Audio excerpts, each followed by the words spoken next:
Bom dia, meus queridos. Então, vamos para mais uma aula, falar um pouco hoje de sons musicais, ruído, tá? Eco, ressonância, falar dessas coisas aí hoje na nossa aula, tá bom?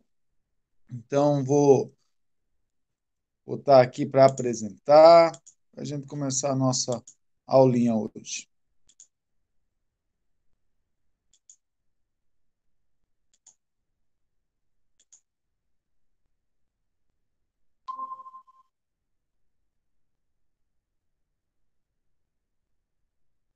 Então, vamos lá.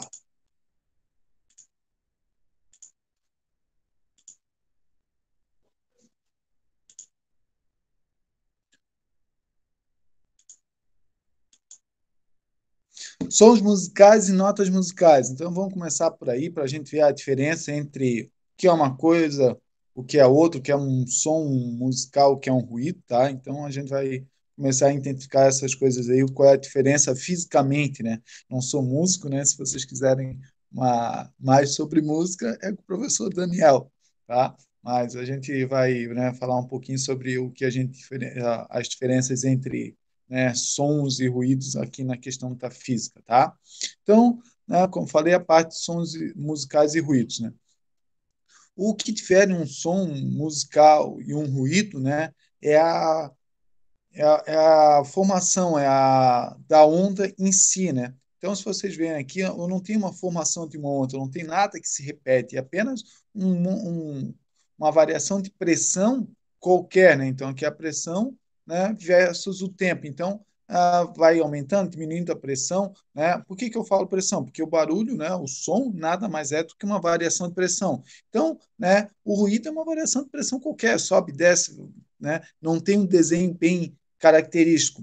O som musical, não. Se vocês verem, ele já é mais constante, né? Ele se repete, tá? Ele oscila e volta a se repetir, né? Então, o som é uma coisa mais delicada. A onda do som é mais bem construída e ela acaba se repetindo, né? Fazendo isso, né? A gente, né, conseguir entender o som musical como uma coisa mais harmônica, né? Uma coisa mais gostosa de se ouvir do que um ruído que é simplesmente um barulho, né? Fazendo, né, essa variação aí da pressão, tá? Então, né, o que difere o som musical e do ruído, aqui no desenho da onda, é essa harmonia, né? Que a onda acaba se repetindo, o som musical acaba se repetindo e o ruído não. O ruído é qualquer coisa ali, né? Qualquer desenho, né, que tem ali na onda é um ruído, ok? Então, essa é a diferença básica entre som musical e ruído. Alguns, né, tem alguns livros que falam que o som musical é uma coisa agradável aos ouvidos, né, mas o que é agradável aos ouvidos? Alguém, né, escuta tipo de música, acha agradável, outros escutam outro tipo de música, acham agradável, ou escutam um tipo de música e acham aquela música desagradável. Então, fisicamente, é, essa resposta não é muito aceita, né? Porque o som musical é o que é agradável aos nossos ouvidos, porque cada um, né, se agrada de um certo barulho, tá? Mas fisicamente a diferença entre o ruído e a música é isso aqui, tá bom? Então aqui tem as notas musicais, né? Eu sei que muitos aí já tocam, né? Eu sei que tem alunos que adoram tocar instrumentos. Eu não sei tocar nada, então nunca fiz uma aula de música. Tá? O que eu conheço de música eu aprendi na física. Então, o que são notas musicais? As notas musicais na física têm a ver com a frequência. Cada nota musical tem uma certa frequência definida fisicamente, né? Então, aqui, ó, a definição. Ó, notas musicais são um conjunto de sons cuja combinação dá origem ao que se chama de música, tá? Então, as notas aqui, ó, elas, né, começam no dó e a frequência é 264, é 264 Hz, tá? O ré já vai para 297, né? O mi 330, o fá 352, o sol 396, o lá 440, o si 495, tá? E o dó volta a ser 528. É o dobro, se vocês perceberem, é o dobro tá 264 aqui, ó.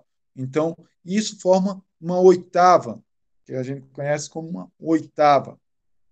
Tudo bem? Então, essas aqui são as notas musicais. Às vezes, algum nível vai vir a frequência levemente diferente, né? Então, às vezes, tem uma pequena diferença entre as frequências, mas o mais usual é essas frequências aqui, tá? Então, cada nota musical tem, né, sua frequência pré-determinada, né? E bem determinada, tá? Então, o que difere uma nota musical da outra fisicamente é a frequência, não esqueçam disso, ok?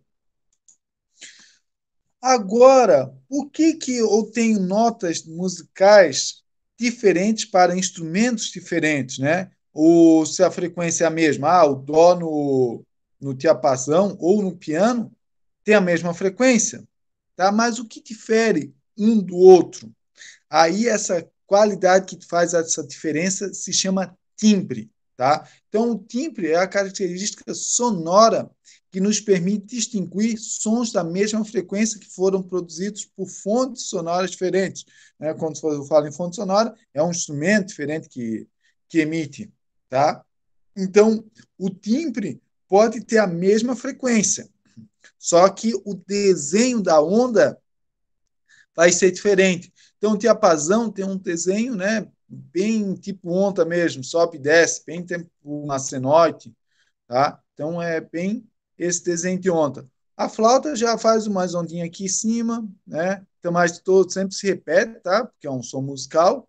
O violino já tem esse tipo de nota, de onda, né? Então, se vocês pensarem, ó, daqui até aqui é uma comprimento de onda, tá? Depois ele vai até aqui, é outro comprimento de onda, aqui é outro comprimento de onda, tá? Mas, tá? O desenho de onda é diferente, cada um tem o seu próprio desenho de onda, tá? Isso faz com que o som seja diferente, que eu consiga perceber sons diferentes mesmo com a mesma frequência, tá? Então, isso que difere um instrumento do outro, é o timbre. Até mesmo os instrumentos, dependendo da maneira que toca ou, né, a fabricação, né, tem timbres diferentes, né? Por isso que tem instrumentos que custam uma fortuna, né, por causa do timbre dele, outros, né, que vão fazer a mesma música, principalmente para quem não entende música como eu, né, custam bem mais em conta, né, mas o timbre deles são diferentes. Então, por isso que, né, instrumento musical é uma coisa, né, que pode variar o preço muito grande por causa que a construção dele vai fazer que esses instrumentos tenham timbres diferentes, ok? Tá? Então, o que difere uma nota musical da outra com a mesma frequência é o timbre. Não esqueçam disso, tá? Agora vamos para a ressonância. Tá? Então, vou ler aqui o que é esse efeito da ressonância. Tá?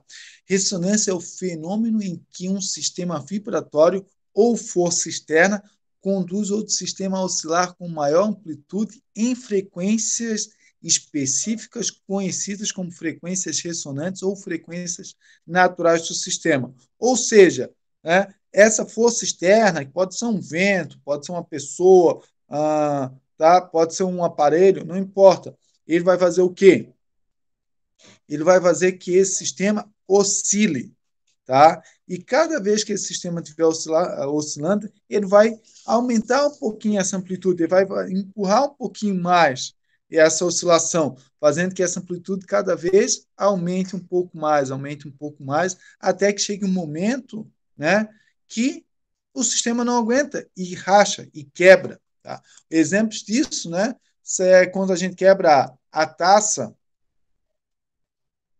do a taça de vidro, né, com um som, né? Isso é possível? É possível, né? Se tu tiver emitir um som com a frequência similar à frequência do cristal, né? Ele vai quebrar. Claro que tu vai ter que manter esse som por um certo período, né? Porque é um processo um pouco lento, cada vez ele vai aumentando um pouco mais a amplitude e vai ter que ter uma certa intensidade nesse som para conseguir fazer a taça quebrar. Mas é possível, né? Pessoas conseguem quebrar, até tinha um programa que na TV que o pessoal ia lá para quebrar a taça. Alguns conseguiu, né? Principalmente pessoas de tenores, pessoas com, né, que fazem essa música clássica, cantam essa música clássica, acabam tendo maior facilidade por causa dos treinos que elas têm, né? Então acabam conseguindo quebrar, né? E pessoas normais é bem mais difícil conseguir quebrar, né? Que pessoas sem treino é bem mais complicado treinar. Mas a ressonância pode acontecer lá, né? Vocês fazem ressonância no balanço, né? Quando o balanço está indo, vocês empurram um pouquinho mais. Então, você é o aparelho, você é a máquina ressonador, a máquina, a força externa que está aumentando essa amplitude, tá? Empurrando o balanço. E cada vez a criança vai mais alto, cada vez mais alto, tá? Até a criança cair, ou o balanço estourar, daí, ou terminar a brincadeira. Tá? Mas também é um exemplo de ressonância. Aqui tem uma ponte quebrada. Essa ponte provavelmente quebrou devido ao vento. Né? As pontes são feitas, né, para aguentar um certo, né, velocidade de vento altíssimas, mas tem ventos específicos, né, em direções específicas que podem fazer essa ponte oscilar. E se esse vento tiver uma frequência, a mesma frequência natural da ponte, ela vai fazer oscilar cada vez aumentando um pouquinho mais a amplitude, até ela não conseguir, né, começar a balançar demais e se romper e quebrar, tá? Outra coisa que também pode fazer uma ponte estourar é as pessoas marchando em cima da ponte, né? Então, pessoas têm uma ressonância muito próxima da ressonância de certas pontes. Então, essas pontes acabam oscilando quando as pessoas estão marchando sobre ela e pode-se realmente fazer a ponte quebrar, né? E uma coisa é, né, até muito idôneos passando em cima da ponte, elas acabam caminhando com a mesma frequência, né? Se vocês perceberem, quando vocês estão caminhando, muitas vezes você e a pessoa do lado, vocês vão ter a mesma frequência caminhando, vão estar os passos, né, iguais do mesmo tamanho, tá? Por causa que acaba entrando em harmonia com aquela pessoa, né? E acaba caminhando com a mesma frequência. Então, se uma multidão passar, ela vai acabar entrando na mesma frequência e pode derrubar. Até quando eu morava em Bristol, tinha um festival de balão muito interessante lá, e quando terminava esse festival de balão, claro, ia a cidade inteira, coisa de 40, 50, 60 mil pessoas, né? Daí, quando terminava o festival de balões, fechava a ponte. Por quê? Para ninguém passar por aquela ponte, porque muitas pessoas em cima da ponte poderiam fazer a ponte quebrar. E, se eu não me engano, foi em 92 ou 93, realmente a ponte sofreu danos estruturais, né? Após o festival de balão, por causa que a multidão saiu e passou pela ponte. Então, após aquele ano, eles interditaram a ponte, sempre depois de um grande evento que acontecesse na cidade. Tá? Outra coisa bem legal, aqui é esse estiapação. Né? Então, o que, que ele faz?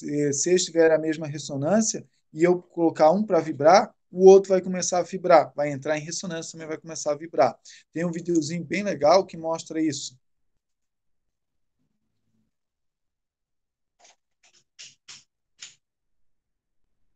Vamos botar aqui, ó. Esse aqui é do pêndulo, então ela está explicando aqui o pêndulo, mas preste atenção que tem pêndulos de comprimentos diferentes. E vocês sabem que o pêndulo, né, ele tem a mesma frequência quando ele tem o mesmo comprimento, tá? Claro que estão sob a ação da mesma aceleração da gravidade, mas se eles têm o mesmo comprimento, eles vão ter a mesma frequência, tá? Então, agora ela vai colocar esses pêndulos aqui para oscilar, e vocês vão ver que, né, quando ela coloca certos pêndulos, nada acontece, né, com os outros pêndulos. Por quê? Porque eles têm comprimentos diferentes, ou seja, frequências diferentes. Ó. Primeiro oscila,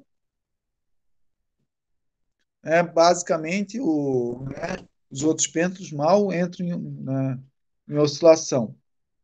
Agora vai colocar o outro para oscilar. tá? Preste atenção aqui, ó, que esse pêndulo aqui, ó, que tem um comprimento mais próximo, também acaba oscilando mais, tá? Porque está mais perto daquela frequência. Agora, o mais legal é agora. Ó, ela soltou esse ali, ó. Os outros pêndulos praticamente ficaram parados, né? E esse que tem o mesmo comprimento acaba, né, começando a oscilar também,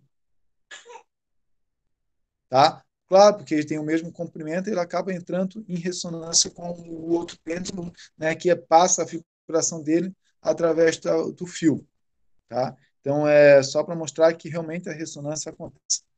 Tem, tem outros vídeos aqui, ó. Esse vídeo aqui do diapasão também, que também mostra, né, a, a ressonância usando os diapasões, tá bom? Então, só para vocês entenderem um pouquinho mais.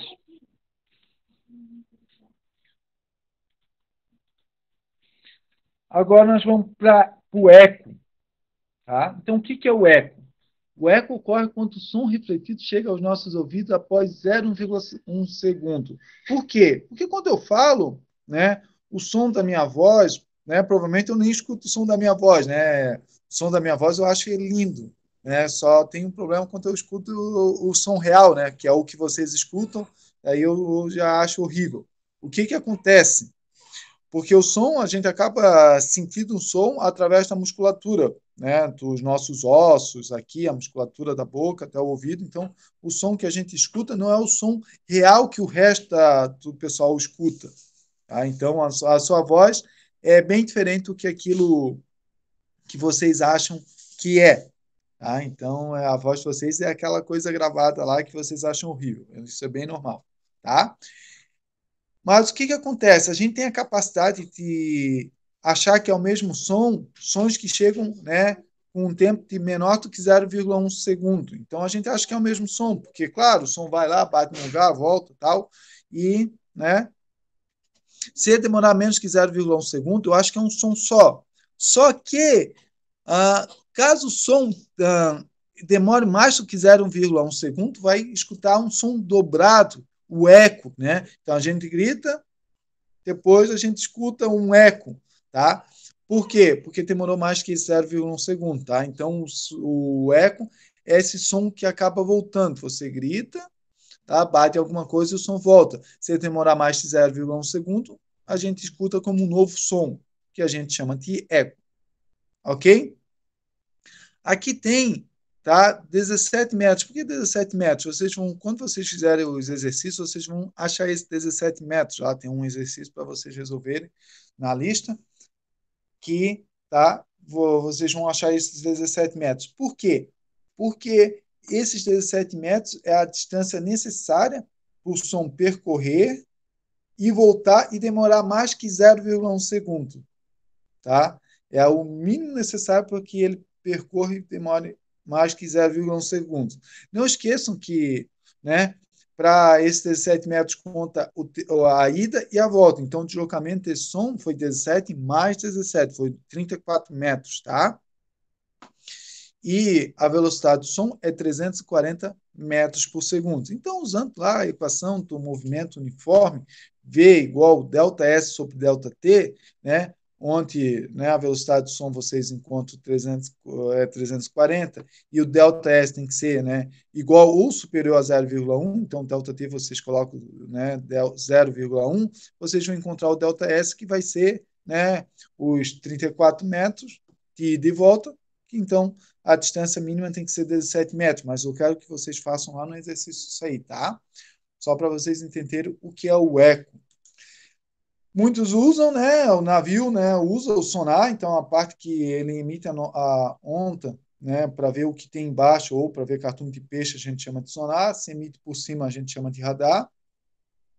O morcego também, né, emite, né, e quando ele recebe o eco de volta, ele sabe a distância dos objetos que estão à frente dele, tá?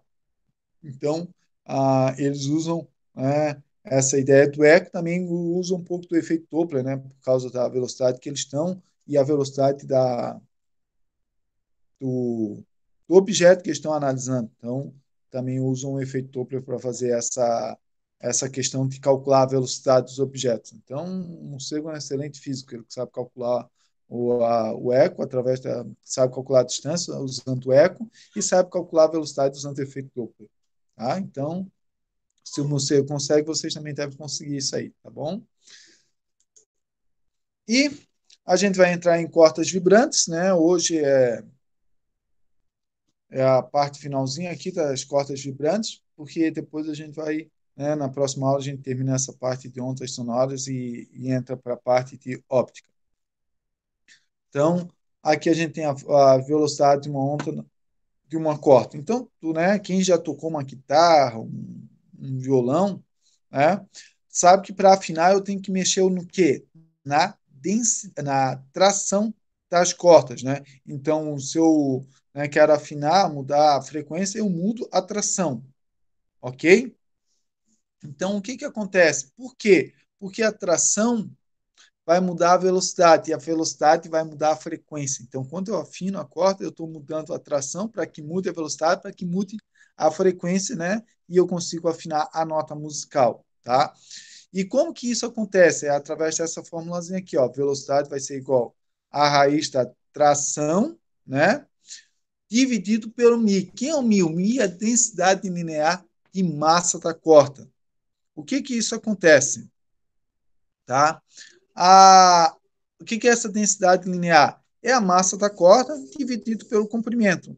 Professor, mas aonde que eu vejo isso? No violão vocês veem, não tem cada, né, cada corda daquela emite uma certa frequência, né, uma certa nota musical, né? Claro que vocês também podem dedilhar lá e muda. Mas o que que acontece? As notas mais grossas, né, acabam, né, emitindo uma certa frequência. As notas mais finas emitem outra. O que difere uma corda da outra é essa densidade linear, tá? É a massa dela que vai, né, diferenciar uma da outra. Beleza? Então, por isso que é tão importante. Então, para calcular a velocidade é bem simples, é a raiz de tração sobre a densidade linear. Para calcular a densidade linear, é a massa da corda dividido pelo comprimento da corda aqui, ó. Beleza? Aqui tem um exercício, só quero mostrar.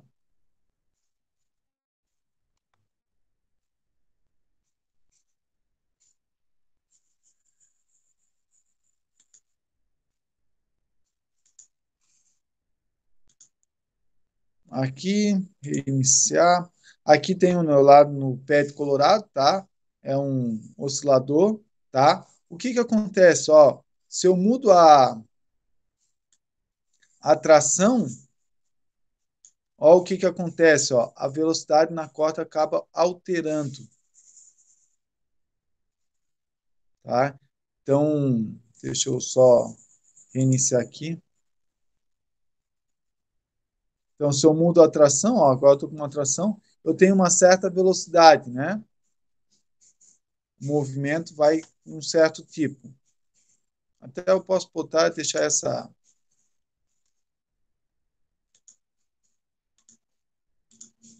Assim fica mais fácil. Então, ó, tem uma certa velocidade aqui, ó, da onda indo, certo? Agora, se eu aumento a tração, ó, a velocidade da minha corda é muito mais rápida. Então, a velocidade aqui é muito maior, tá? Acaba mudando o comprimento de onda, tudo bem, mas a velocidade da onda na corda é muito maior, só mudando a tensão, né? A tração dessa corda. Tudo bem? Aqui eu não consigo mudar o, né, a massa linear dela, a densidade dela, tá? Mas eu consigo mudar a tensão, só para mostrar como que muda, né, a velocidade. Beleza? Então, isso é o que a gente, né, consegue ver lá no Petro Colorado. É bem legal esse. Depois a gente pode ver a ressonância também, se a gente botar aqui em extremidade fixa, que se vocês observarem, daqui a pouco cada vez vai vindo, vai aumentando mais e dependendo da frequência que eu coloco,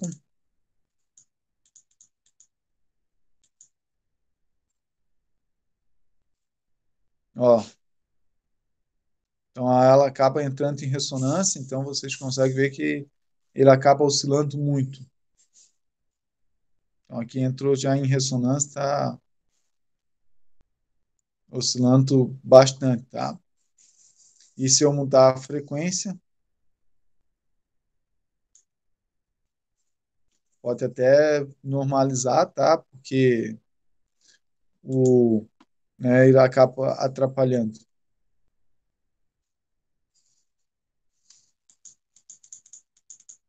Vamos tentar tirar da ressonância aqui. Depois que entra, é mais complicado sair. Eu deixo vocês brincarem brincando aí, quando vocês quiserem, vocês entram lá, brinquem um pouquinho, tá? Aqui esses simuladores são bem legais porque eles simulam, né, o que acontece fisicamente.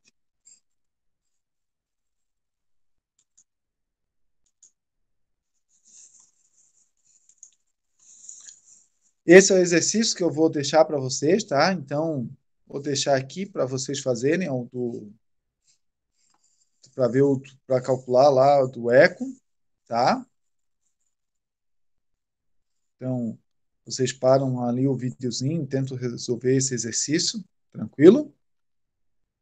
E vou fazer isso aqui com vocês, ó.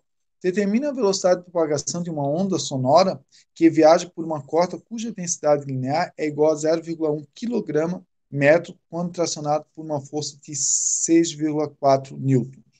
Então, vou pegar aqui e resolver aqui. Eu tenho a fórmula que é essa aqui, V igual a raiz de T sobre a densidade linear, e ele já me deu a densidade linear, que é 0,1, né, e 6,4. Então, vamos lá. A velocidade vai ser a raiz, então, não tem como fazer a raiz, então S que é RT significa raiz quadrada, tá? Vai ser igual a 6,4 dividido por 0,1.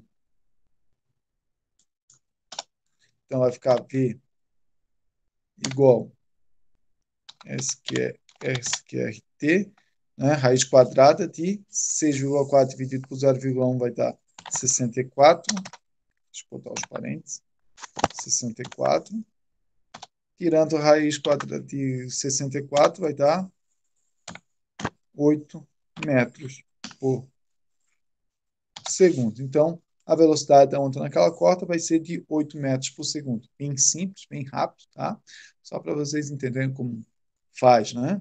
E também, né, aqui é muito legal fazer essas divisões aqui para ver como é fácil fazer essas divisões, né? 6,4 dividido por 0,1 vai dar 64. Então, né, na hora de um vestibular, alguma coisa que vocês precisam, vocês têm que saber fazer essas divisões mais simples que pode cair na prova de vestibular ou do Enem. Ok? Então, espero que tenham gostado da aula aí, tá? Qualquer dúvida, estou à disposição. Vou deixar um exercício, né, para falando um pouco de intensidade sonora, efeito Doppler, que foi passar nas outras aulas, né? Um pouquinho sobre cordas vibrantes, eco, e também mais um pouquinho de assuntos que a gente vai ver na próxima aula, tá? Então, sugiro que comece a fazer os exercícios. Na próxima aula, a gente vê o último assunto para que vocês consigam resolver os outros, eu acho que uns 2 últimos ou os 3 últimos da lista. Ok? Um grande abraço a todos e fiquem bem, meus queridos.